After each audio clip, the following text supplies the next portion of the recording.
Assalamualaikum, salam sejahtera buat kita semua.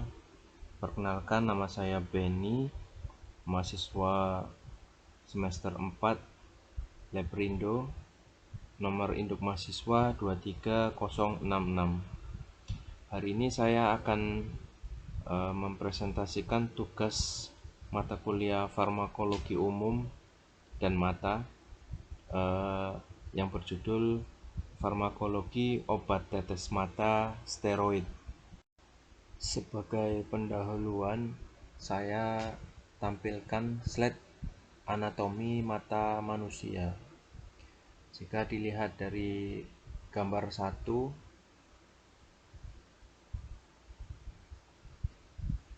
mata tampak dari depan. Kita bisa melihat bagian pupil, iris, kemudian kornea, sklera, dan lain sebagainya. Dan gambar satunya adalah potongan mata bagian dalam. Dapat kita lihat seperti lensa, kemudian vitreous body, retina, sampai dengan saraf kedua, yaitu optical nervus yang nanti terhubung dengan otak kita. Mata merupakan organ sensorik yang cukup spesial, secara relatif terpisah dari sistemik. Sistem sistemik itu sistem peredaran darah, sistem yang diedarkan oleh pembuluh darah ya, oleh suatu pembatas yang diciptakan oleh sawar antara darah dengan retina, kemudian darah dengan aqueous humor, dan darah dengan vitreous, sehingga mata itu mempunyai sifat farmakokinetik dan farmakodinamik yang tidak sama dengan organ-organ tubuh lainnya.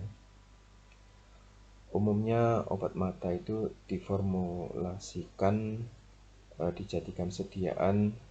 Yang pertama obat topikal atau obat lokal, kemudian injeksi subkonjungtiva, subtenon, dan retrobulbar. Sediaan yang pertama yaitu obat topikal. Definisinya seperti ini. Obat ini cara pakainya yaitu dioleskan atau diteteskan langsung ke mata. Sediaan obat topikal mata ini umumnya itu dalam bentuk obat tetes dan salep. Obat topikal mata lebih efektif digunakan untuk kelainan pada segmen anterior mata dan beberapa penyakit mata eksternal seperti konjungtivitis, keratitis, blefaritis, dan uveitis. Jenis sediaan mata ini contohnya yaitu obat tetes mata solution. Dia memiliki kelebihan mudah digunakan, kemudian nyaman, cepat diserap, memiliki pH cairan kisaran 7,4. Kekurangannya sendiri, bioavailabilitasnya rendah, 5% dari dosis yang diberikan. Sisanya bersama air mata biasanya dibuang setelah 15-30 detik setelah pemberian obat. Kemudian kekurangannya lagi adalah mudah masuk ke dalam ductus lacrimal sehingga lebih mungkin menimbulkan efek sistemik. Jenis yang kedua, jenis emulsi, sediaan tetes mata yang umumnya ditemukan pada antibiotik dan antiinflamasi. Kemudian yang sediaan suspensi, partikel suspensi itu cenderung bertahan di kantong prekornea sehingga durasinya lebih baik dari solution. Kemudian selain jenis sediaan tetes mata, ada juga sediaan salep ya. Kelebihannya tidak menimbulkan rasa menyengat saat dipakai di mata, terutama bila mengenai bagian-bagian seperti kornea. Terdiri dari zat aktif yang dicampur dengan bahan semi padat atau parafin, sehingga pada saat digunakan akan mencair pada suhu fisiologis mata. Kemudian bioavailabilitas okulernya lebih baik dan memfasilitasi pelepasan obat dalam waktu relatif lebih lama. Kekurangannya dari salep dapat menimbulkan efek samping seperti iritasi, penglihatan kabur, tapi sifatnya untuk sementara setelah penggunaan. Formulasi sediaan yang kedua yaitu injeksi subkonjungtiva. Ini merupakan salah satu jenis rute injeksi periokuler untuk pemberian obat mata dengan cara menyuntikkan obat baik di bawah konjungtiva yang melapisi kelopak mata. Penggunaan suntikan ini melewati lapisan lemak konjungtiva bulbus dan meletakkan obat berdekatan dengan sklera yang permeable terhadap air. Hal ini akan meningkatkan penetrasi obat yang larut dalam air ke dalam mata. Rute ini diindikasikan untuk pengobatan berbagai lesi seperti pada kornea, kemudian lesi pada sklera, uvea anterior, dan vitreous. Contohnya antibiotik dan kortikosteroid. Bisa dilihat contoh penyuntikannya pada gambar berikut. Yang ketiga adalah injeksi subtenon. Ini merupakan prosedur yang digunakan untuk memasukkan obat ke dalam mata. Subtenon itu sendiri adalah ruang yang terletak di antara kapsul tenon dan sklera. Kapsul tenon adalah lapisan membran tipis yang membungkus bola mata Anda dan membentuk rongga tempat mata Anda berputar. Perhatikan gambar berikut ini. Ini merupakan injeksi retrobulbar, yaitu menyuntikkan obat melalui kulit kelopak mata bagian bawah. Ujung jarum muncul di belakang bola mata. Suntikan retrobulbar ini misalnya anestesi lokal yang sering digunakan untuk melumpuhkan otot ekstraokuler dan membius mata sebelum memulainya sebuah operasi intraokuler. Bagaimana farmakokinetik obat tetes mata? Sudah kita ketahui materi sebelumnya, farmakokinetik itu kan proses perjalanan obat mulai dari dikonsumsi atau digunakan sampai dengan proses ekskresi. Fase-fasenya seperti absorpsi, distribusi, metabolisme, dan ekskresi. Kita bahas yang pertama yaitu absorpsi. Setelah obat diteteskan, jumlah kecepatan substansinya itu dipengaruhi oleh durasi obat. Yang pertama durasi obat pada kuldesak dan air mata. Kemudian yang kedua eliminasi obat oleh sistem drainase ductus nasolacrimalis. Kemudian yang ketiga ikatan substansi obat dengan protein pada air mata. Dan yang keempat kemampuan obat untuk berdifusi melalui konjungtiva dan kornea. Faktor-faktor apa saja yang memengaruhi kemampuan obat melakukan penetrasi ke dalam mata? Yang pertama, konsentrasi obat itu di dalam air mata sendiri. Yang kedua, integritas lapisan epitel. Yang ketiga, kecepatan mata berkedip. Yang keempat, dilusi oleh air mata. Yang kelima drainase ductus nasolacrimal. Yang keenam kemampuan substansi obat itu sendiri yang berikatan dengan protein pada jaringan. Dan yang ketujuh tingkat kemampuan penyerapan melalui konjungtiva. Fase yang kedua dari farmakokinetik yaitu distribusi. Obat topikal memiliki efek sistemik apabila diabsorpsi oleh mukosa hidung dan memiliki efek terlokalisir apabila diabsorpsi oleh kornea atau konjungtiva. Dari kornea, substansi akan terakumulasi oleh aqueous humor, lalu didistribusikan ke struktur dalam mata dan sistemik melalui jalur anyaman trabekula. Anyaman trabekula itu adalah jaringan yang terletak di mata yang berfungsi untuk mengatur aliran cairan mata. Nah, fase farmakokinetik yang ketiga adalah metabolisme. Perlu dicatat bahwa obat tetes mata tidak melalui metabolisme di hepar atau hati. Badan siliar merupakan sumber utama enzim yang akan memetabolisme obat untuk mata yang akan bertanggung jawab pada dua fase utama reaksi metabolisme untuk melalui proses detoksifikasi dan eliminasi obat di dalam mata. Fase yang keempat adalah ekskresi.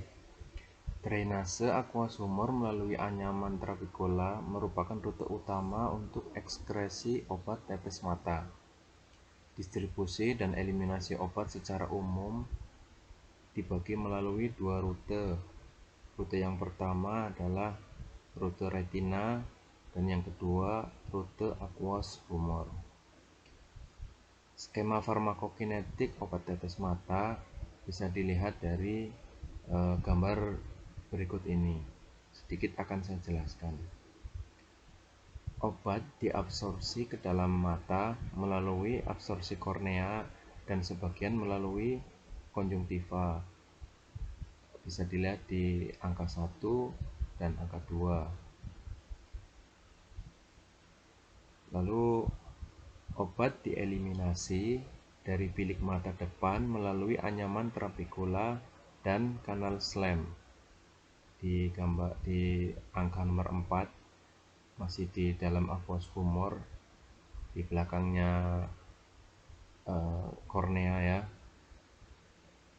Eliminasi dari bilik mata depan akan menuju siklus iskemik melalui sawar humor dengan darah yang di depan lensa. Obat dari aliran darah menuju bagian posterior mata melalui sawar retina dengan darah. Juga dapat dengan melalui rute intravitreal yang di atas nomor 7 ya. Dan eliminasinya melalui rute posterior dapat melalui sawar retina dengan darah atau melalui rute anterior menuju bilik mata bagian posterior. Bioavailabilitas. Apa itu bioavailabilitas? Bisa didefinisikan sebagai suatu ukuran laju dan jumlah zat aktif obat yang berhasil mencapai target aksinya sesaat setelah pecah dari bentuk sediaan. Secara umum, obat ini diberikan dengan tujuan agar dapat diedarkan oleh siklus darah menuju tempat aksinya, sehingga dapat diartikan pula bahwa bioavailabilitas menggambarkan jumlah zat aktif obat yang akan tersedia di lokasi aksi apabila diberikan dengan jumlah dosis tertentu. Farmakodinamika obat tetes mata sudah dipelajari di materi sebelumnya. Farmakodinamika itu adalah ilmu tentang efek biokimia dan fisiologis dari suatu obat serta bagaimana mekanisme kerjanya sehingga dapat menjadi dasar dari pemberian terapi obat. Farmakodinamika itu mencakup proses yang terjadi di dalam sel setelah substansi aktif dari suatu obat berikatan dengan reseptor jaringan. Berikatan itu dapat merubah fungsi molekul makro. Reseptor biasanya itu dari neurotransmitter dan reseptor dari hormon atau enzim. Jadi ikatan antar obat dan reseptor yang mampu menstimulus fungsi reseptornya tersebut itu disebut agonis, sedangkan jika reseptornya berlawanan itu disebut dengan antagonis. Bagaimana mekanisme kerja steroid topikal?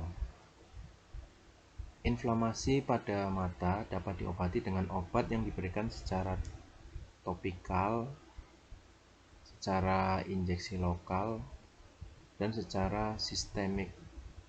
Obat kortikosteroid ini jika diberikan secara topikal itu untuk mencegah atau mengurangi inflamasi, atau inflamasi itu peradangan ya pada mata yang terjadi karena trauma atau prosedur pasca operasi mata. Kemudian injeksi lokal biasanya digunakan untuk kasus-kasus inflamasi yang berat. Kemudian yang sistemik biasanya untuk kasus penyakit imun. Perbandingan sediaan steroid topikal, periokuler, dan sistemik bisa dilihat pada tabel berikut ini. Sediaan topikal mempunyai kelebihan dapat ditempatkan pada lokasi yang dibutuhkan, kemudian mudah digunakan, dapat meminimalisir efek sistemik. Kemudian kekurangannya dapat menekan fungsi adrenal, memperparah ulkus dendritik, kemudian dapat menyebabkan epitel keratopati, dan juga menyebabkan infeksi pada konjungtiva. Yang kedua, sediaan periokuler atau injeksi lokal. Kelebihannya dapat ditempatkan pada lokasi yang dibutuhkan, dapat digunakan juga pada penyakit yang hanya melibatkan satu mata, kemudian meminimalisir efek sistemik juga. Kekurangannya dari periokuler dapat menekan fungsi adrenal juga, tidak nyaman saat disuntikan, udah pasti ya. Kemudian alergi pada pelarut dan dapat menyebabkan infeksi orbita. Kemudian sediaan steroid sistemik, kelebihannya mudah penggunaannya atau mudah digunakan, kemudian dapat menjangkau seluruh struktur mata. Namun kekurangannya dapat menekan fungsi adrenal, kemudian mempunyai efek samping yang sering atau banyak ditemukan. Bagaimana mekanisme kerja steroid topikal? Perhatikan gambar berikut ini. Inflamasi, misalkan contohnya akibat dari trauma atau luka pada sel, itu akan mengakibatkan ekstra fiksasi dan infiltrasi dari leukosit ke dalam jaringan yang mengalami inflamasi tersebut. Setelah respon inflamasi pada mata diperantai oleh sitokin, neuropeptida, dan substansi yang berasal dari lemak. Setelah steroid masuk ke dalam tubuh, konsentrasi dari sel neurofil akan meningkat, sedangkan sel darah putih yang terdiri dari limfosit T dan limfosit B, serta monosit, eosofil, dan basofil akan berkurang konsentrasinya. Steroid juga akan menghambat fungsi mikrofag dan antigen presenting cell di dalam jaringan. Fungsi yang dihambat di mikrofag ini adalah misalkan menghambat kemampuan fagosit atau membunuh mikroorganisme asing yang masuk ke dalam jaringan. Asam arakidonat yang ada di dalam membran sel fosfolipid akan memetabolisme dengan melepas dua enzim. Yang satu enzim siklosigen dan satunya lagi enzim lipoksigen. Kedua proses ini terdapat pada sel konjungtiva, sel kornea, dan uvea. Hasil dari proses ini adalah prostaglandin, tromboksin, dan leukotrin. Prostaglandin adalah metabolit yang banyak terdapat di proses inflamasi okuler. Klasifikasi dari steroid topikal. Berdasarkan penelitian yang mengukur kemampuan penetrasi prednisolon asetat yang 1% ke dalam aqueous humor, konsentrasi rata-ratanya mencapai 669,9 mikrogram per mililiter. Ini diperoleh dalam waktu 2 jam setelah penetrasi dan dalam waktu 24 jam setelah terdeteksi kadarnya itu hanya 28,8 mikrogram mililiter.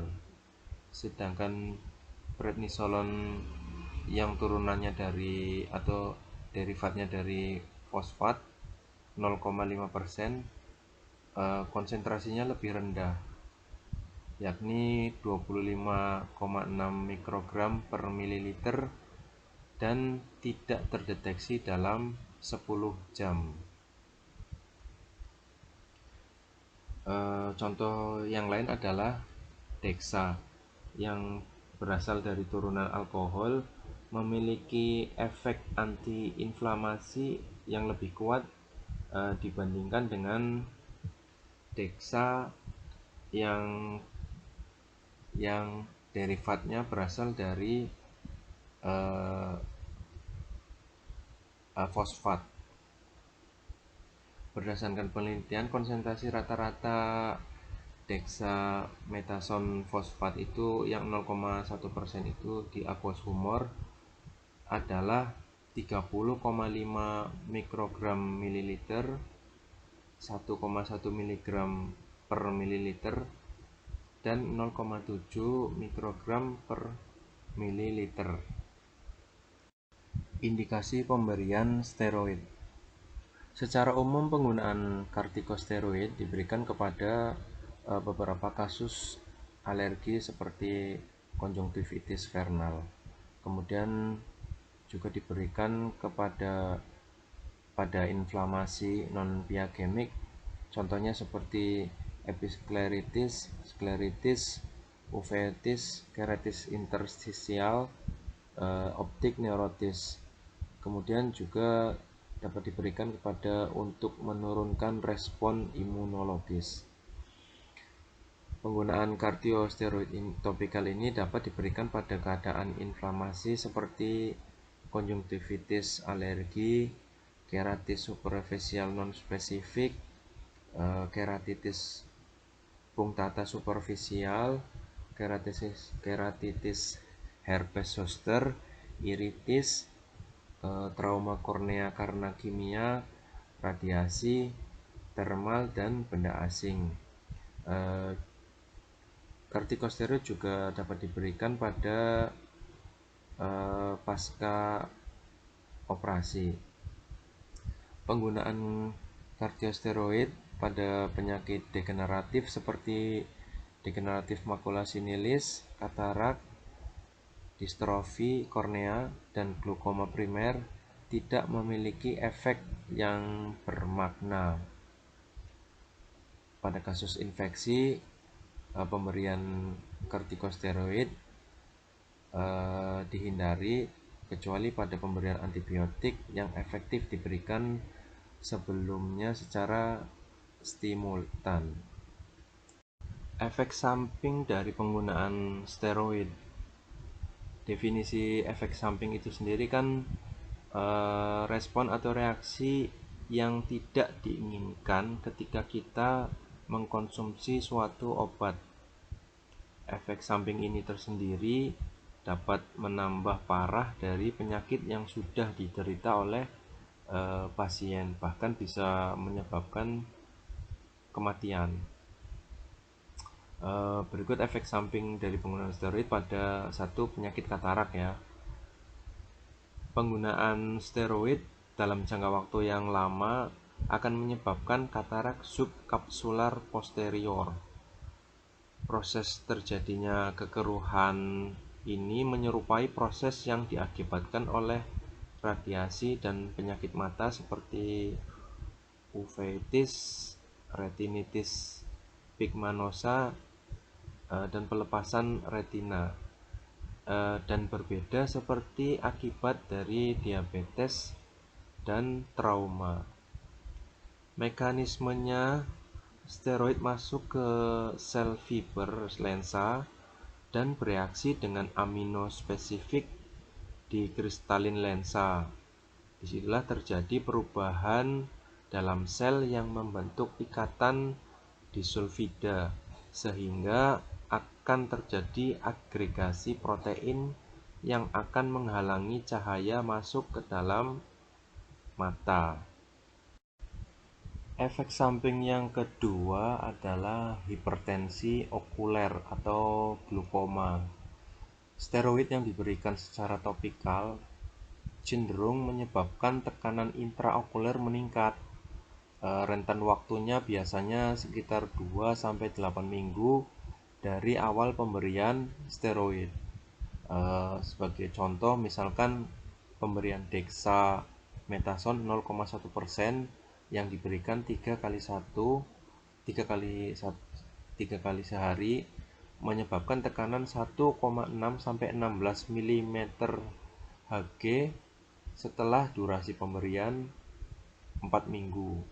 Faktor penyebab hipertensi okuler atau glaukoma selain jenis steroid juga dipengaruhi oleh faktor genetik. Kemudian efek samping berikutnya yang ketiga adalah infeksi. Steroid dapat menyebabkan penurunan proses pertahanan tubuh atau imun terhadap infeksi, sehingga penggunanya dapat meningkatkan resiko terkena infeksi virus, bakteri, dan jamur. Efek samping yang keempat adalah memperlambat penyembuhan epitel pada kornea. Sintetis kolagen dan fibroblast diperkirakan sebagai mekanisme utama yang memperlambat penyembuhan pada jaringan epitel di kornea. Kontraindikasi pemberian steroid topikal. Sedikit saya jelaskan, kontraindikasi adalah kondisi tertentu yang menyebabkan pengguna obat tersebut tidak dianjurkan atau bahkan dilarang karena dapat meningkatkan resiko saat digunakan. Kesimpulannya, kontraindikasi steroid ini hanya diberikan kepada pasien glaukoma. Jika diberikan kepada pasien diabetes mellitus, kasus infeksi, gagal ginjal kronis, gagal jantung kognitif, dan hipertensi, harus diberikan lebih hati-hati.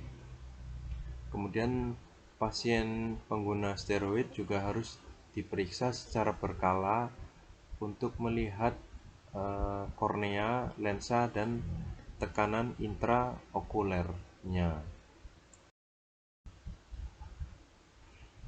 Demikian penjelasan tentang materi farmakologi obat tetes mata steroid yang dapat saya berikan.